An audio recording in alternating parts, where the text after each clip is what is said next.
He possesses a unique blend of personal experience and professional training, having honed his craft in dance at the renowned State Ballet School Berlin, explored musical theater, and immersed himself in the dynamic Berlin acapella scene. His online voice training courses focus on fostering the development of strong, commanding voices by integrating vocal exercises grounded in applied vocal anatomy and fostering emotional connection. He empowers singers of all levels and genres to reach their full potential in both singing and speaking. Guiding students towards their best vocal expression is his passion. Voba is just an amazing person to talk to. He's so full of light. He has a playlist on YouTube where he teaches a lot and lots about vocal anatomy, so you do well to check that out. His YouTube handle is simply Voba, V-O-B-A, as simple as that. And trust me, when you see that channel, you will know it's his channel. Alright, ladies and gentlemen, on the Making Musical Quantum Leaps podcast today is the amazing, sensational coach, Voba.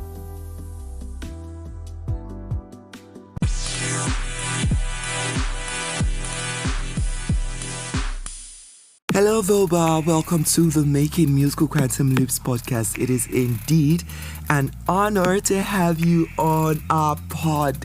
I've watched your videos on YouTube and I'm like, how does this guy know all this stuff? You're so good at what you do and it's always amazing watching you do what you do. So I was like, oh, I have to have this guy on my pod. So thank you so much for your time. Thank you so much for this honor. Over the past few weeks, I've been teaching them a lot of stuff. Talked about the head voice, what it sounds like. We talked about the chest voice, what it sounds like. We talked about a lot of things. And let me share a secret. I have this group of vocal coaches, and before I dived into this topic of vocal registers, we always discuss things. And we had not really a bro, but we kind of had that vocal coach dilemma. We're like, what is falsetto? And she was like this, and I brought my own argument. I was like, according to classical music, females don't even do falsetto. It was crazy. Over to today's question. The first question I want to ask is, why do you think this vocal registers concept is accepted all over the world and it has been in use for quite some time now? Well, obviously there's truth to it, right? There are certain sounds that you can do with your voice and different sounds in different tone heights that you can do.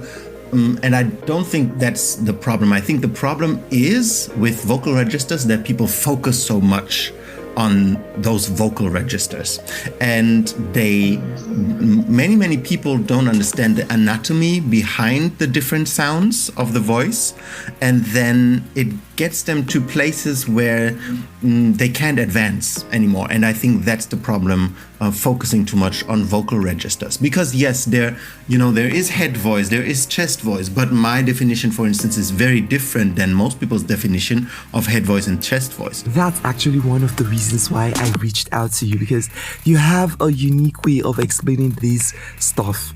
Maybe it's because of your vast knowledge on the anatomical part of the voice, or rather how the voice works. Yes. First of all, I'd be very interested to know the definition of falsetto that you agreed upon with these other coaches. What was it? Yeah, so we're talking about falsetto and we're like, it is not falsetto if it is not breathy. And I also came with another argument, because according to classical music or classical training, it's only men who do falsetto. Females cannot do falsetto. But when it comes to the contemporary aspect of singing falsetto is basically airy head voice. It's just a head voice that is very airy. So that's basically for contemporary singing. So we came about the argument. I was like, if we're going to go by classical definition, women cannot falsetto, because the classical trainers will tell you a male is basically trying to sound like a female sings in falsetto. Yeah. So what is the female trying to sound like when you sing? She's singing in falsetto. So that's another argument. So we're just going back and forth. But at the end, we just came to agree that yes, for the classical trainers, they believe the female is to the female is to head voice, while the male is to falsetto. And that which they call head voice for the male is more like a mixed when you look at it in the contemporary aspect. So the definitions are just so intertwined and confusing. I was like, oh God, why did I pick this topic? Why did I ever choose to teach this topic? Can I try to make it more easy, more understandable? Of course, why not? Go ahead. Okay, because the thing is, what many people don't know, the word falsetto comes from Italian, which is funny because I'm in Italy right now. And it comes from falso. Falso means false, not like wrong, false. And etto makes the word small. So falsetto means the small false thing, the small thing that is not real. Now, in classical voice, they had no microphones, right? They had no amplifiers. They only had to fill the entire room with their voice.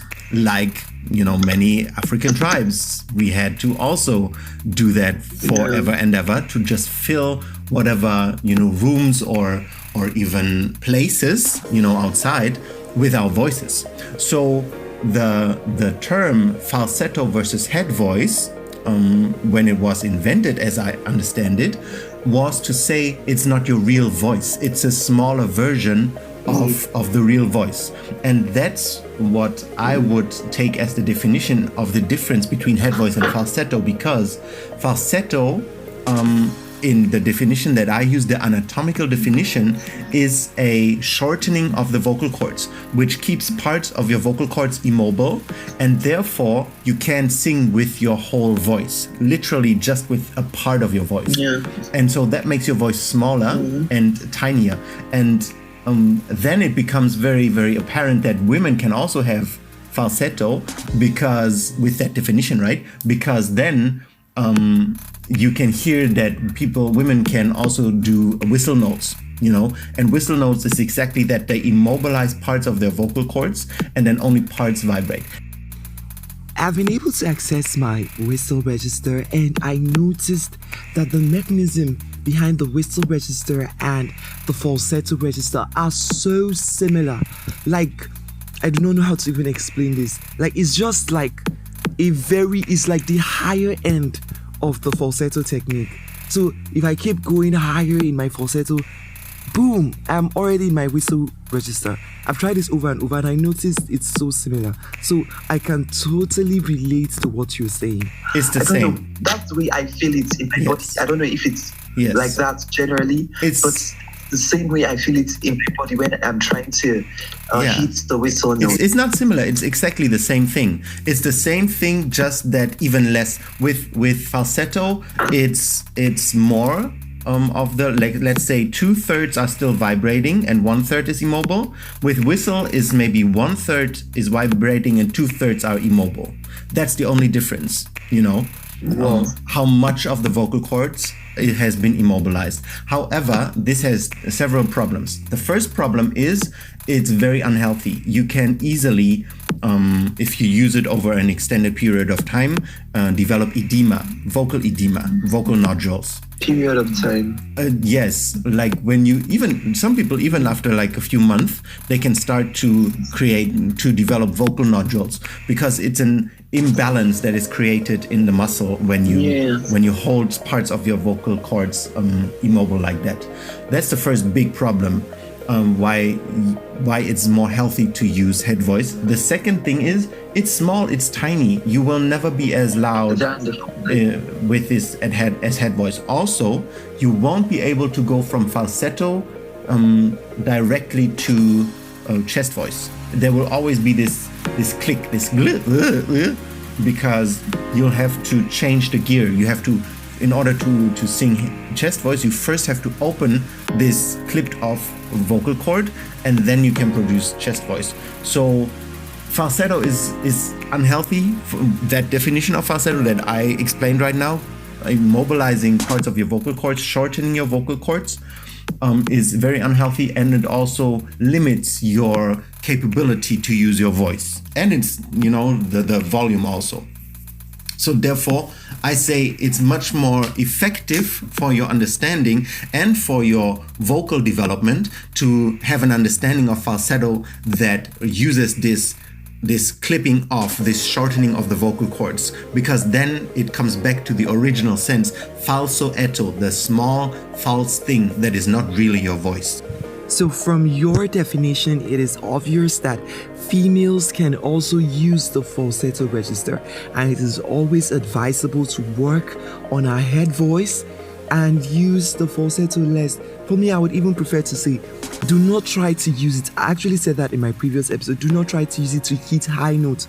You can use it for a stylistic effect, but for your high notes, you need to work on that head voice. Yeah, because the thing is, yes, you can say falsetto is and then head voice is and that's the difference, but then it takes away from the actual dangers that come with a real falsetto, because you can just, if you look anatomically, you can just open and close your rima glottis, your glottis, right? The space between your vocal cords, you can just open it and close it.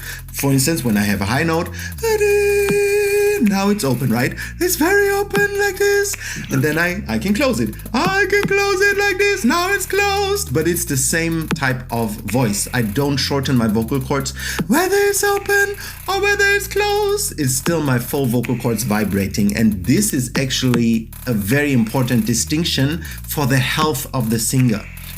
Because that's the most important thing, health of the singer. If you want to be a singer, if you want to use your voice, you firstly need to be healthy. If you can sing the most amazing stuff, but you can only sing it for 1 week and then, you're feeling your voice degrading, that's not good.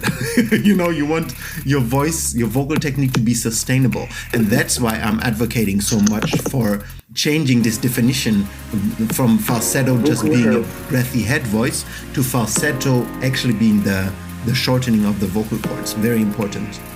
Thank you so much, Voba. Thank you for clearing that out. So what are the limitations, or shall I say challenges and obstacles that comes with a register-centric kind of singing? A singing that is centered on this traditional classification of the vocal registers. What are the limitations? How does it affect our rehearsals? How does it affect our practice? How does it affect our vocal development? Well, first of all, your vocal range will be more limited. If you don't understand the definition, the difference between falsetto and head voice that I just explained, you will not understand how to stretch your voice. That means your range, your vocal range where you're flexible, where you can sing head voice and chest voice and all kinds of different sounds, is going to be very limited.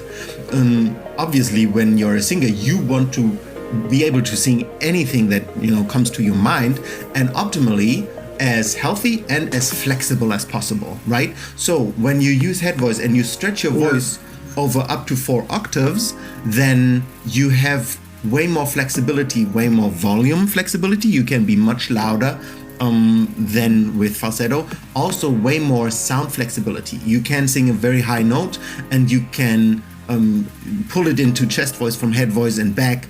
You can make more easily way more different sounds. You feel more free.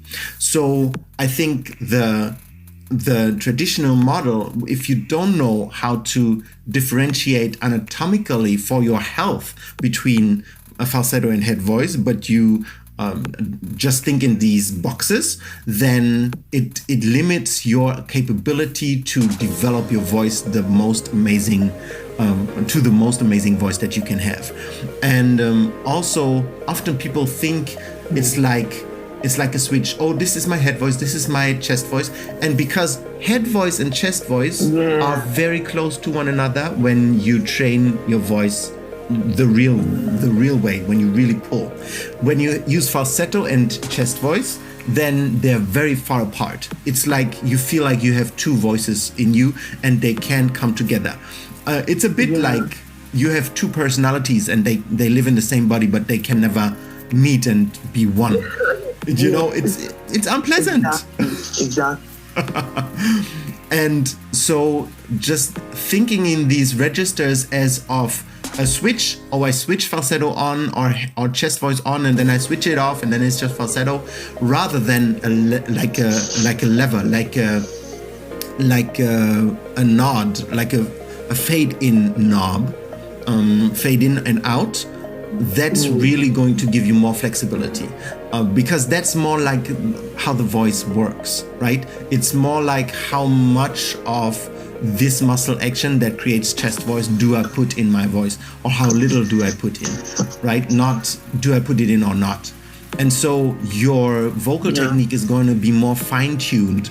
And if you know, the voice is the expression of our emotions. So when we sing, we express emotions. And the more fine-tuned we can express these emotions, obviously the more amazing our song, our singing is going to be.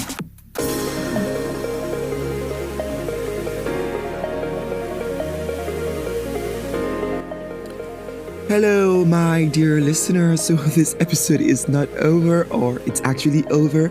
But I promised we're not going to go beyond 15 minutes for every episode.